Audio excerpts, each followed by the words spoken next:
La física cuántica nos dice que todo lo que existe en el planeta y fuera de él es energía, tanto lo palpable y material como los pensamientos y emociones. Hoy la ciencia nos dice que nuestro cuerpo es un campo de energía vibratoria.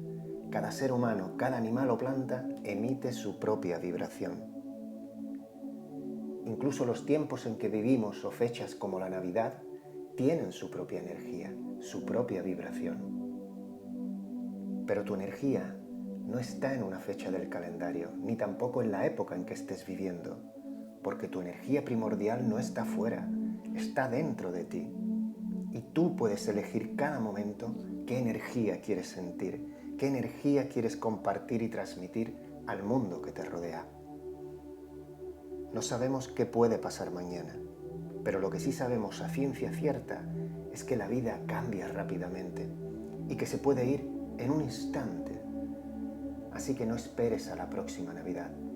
Siente cada día de este año nuevo que comienza la energía del amor. Amor hacia ti mismo y tus seres queridos. Amor hacia tu trabajo, hacia tus proyectos, hacia tus sueños. Siente esa energía dentro de ti y extiéndela hacia los demás seres de este mundo. Porque hoy más que nunca necesitamos vibrar en esa energía, la energía del amor. Siente la energía. Thai Spirit.